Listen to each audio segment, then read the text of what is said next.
वानर, कौन हो तुम और क्या संदेश लेकर आए हो? महाराज, सभ्य देशों के राज दरबारों का विधान है कि दूसरे राज्य से आए हुए राजदूत का आदर करके पहले उसे आसन दिया जाए। मूर्ख, इतना भी नहीं जानते कि राजदूत उसे कहते हैं जिसे किसी राजा ने भेजा हो। जंगल से आए हुए किसी भिखारी के भेजे हुए वानर को राजदूत नहीं कहते। आप राजा की बात करते हैं लंकेश्वर? मैं जिनका दूत हूं वो तो राजाओं के भी राजा है। मैं आपके हित के लिए आपको यही परामर्श देने आया हूं कि यही एक ऐसा क्षण है जब आप चाहे तो श्री राम से क्षमा मांगकर उनकी शरण में चले जाएं। अच्छा, हमारे क्षमा मांगने पर वे हमें क्षमा कर देंगे? इस बात का तुम हमें विश्वास दिलाते हो? हम सीता को लेकर अपने कुटुंब सहित दांतों में तिनके दबाए उनसे क्षमा मांगने के लिए इतनी दूर उनके शिविर तक जाएं और वे हमें क्षमा न करें और बंदी बना ले तो सारा जग हम पर हंसेगा। इस बात का विश्वास हमें कैसे हो?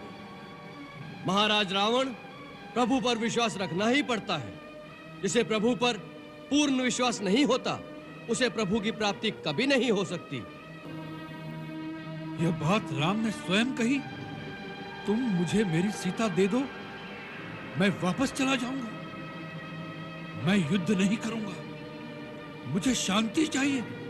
जी महाराज, उन्होंने स्वयं कहा था। यही बात तो हम तुम्हारे मुंह से सुनना चाहते थे। यही बात राम ने कही कि मैं युद्ध नहीं करूंगा, मुझे शांति चाहिए।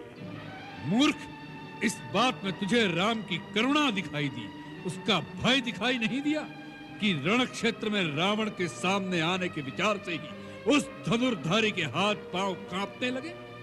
जिसकी प्रिय पत्नी को कोई हर के ले गया हो, उस शत्रु के लिए इतने महीनों से उसके रक्त में प्रतिशोध की कोई ज्वाला नहीं भड़की, तो फिर वो क्षत्रिय का रक्त नहीं होगा। वो तेरा परमवीर जो भिखारियों की भांति हमसे सीता की भीख मांग रहा है, उससे जाकर कह दो कि सीता कोई भिक्षा में देने वाली वस्तु नहीं है। ऐसे अनमोल रत्न को तो अपने बाहुबल से जीतना पड़ता है। माता सीता को उन्होंने अपने बाहुबल से ही जीता था। इन दंत कथाओं में क्या रखा है मूर्ख वानर? तुमने कहा था तुम्हारे पिता हमारे मित्र थे, परंतु अपने कुल का परिचय नहीं दिया तुमने। महाराज, देवराज इंद्र के पुत्र महाराज बाली का मैं पुत्र हूं। मेरा नाम अंगद है। तुम वानर राज वाली के पुत्र हो? उनकी हमारी तो मित्रता की संधि थी।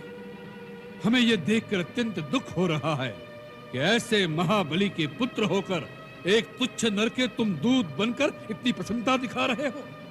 जो तुम्हारे पिता का हत्यारा है, उसके पीछे सेवकों की भांति हाथ जोड़कर चल रहे हो। तुमने अपने वंश को लज्जित कर दिया है अंगद। यदि यही बात है तो हमारे होते हुए तुम अपने आप को निस्सहाय मत समझो। अंगद, तुम हमारे पुत्र समान हो। हम तुम्हें तुम्हारा राज्य वापस दिलाएंगे। तुम्हारे पिता की गद्दी पर तुम्हारा ही अधिकार है। तुम अपने आप को विवश मत समझो। अपने हृदय में प्रतिशोध की ज्वाला को बुझने मत दो। तुम राम के विश्वसनीय हो। उसका लाभ उठाकर अकेले में चुपचाप उसका वध करके अपने पिता की हत्या का बदला ले लो। यही एक वीर पुत्र का कर्तव्य है। राक्षस जाति का नाश होने से बचा लीजिए। बस!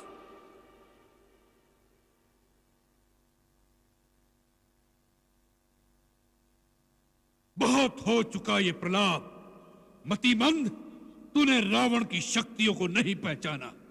हमारा हाथ खड़क की ओर जाता है तो आकाश में लोकपाल भय से कांपने लगते हैं। जिन भुजाओं ने स्वयं कैलाश को उठा लिया था, उन भुजाओं के फड़कने मात्र से देवता, गांधर्व और नक्षत्र भी भय से सांस रोक लेते हैं।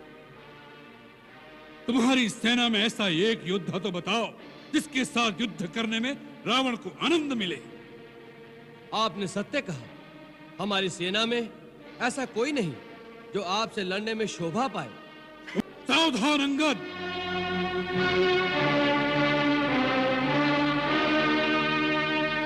ये मत समझो कि तुम दूध बनकर आए हो, इसलिए कुछ भी कहो हमारे हाथों बचे रहोगे।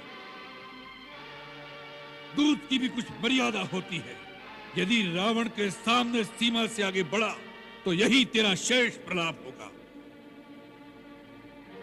अब आगे, यदि तुझे रावण की सहायता नहीं चाहिए तो उसके क्रोध से डरो। रावण रावण, कितनी बार इस नाम को दोहराएंगे महाराज? मैं ये जानना चाहता हूँ कि जगत में कितने रावण हैं। मैंने कितने ही रावणों के नाम अपने कानों से सुन रखे हैं।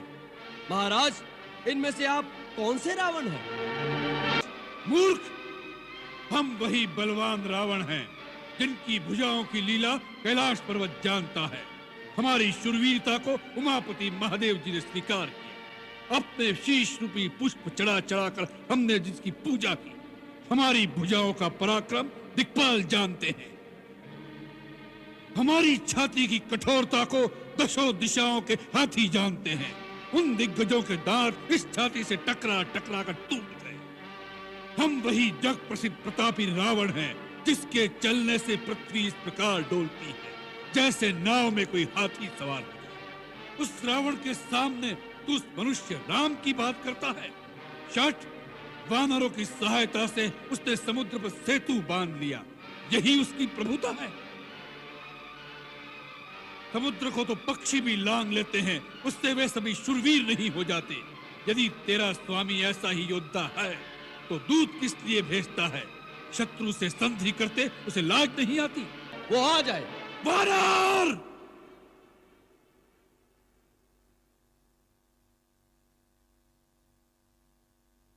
अब इसने अपने जीने का अधिकार खो दिया है। इसी सभा में इसका सिर काटकर इसे रावण की शक्ति का आभास करा दो। आज्ञा का पालन हो।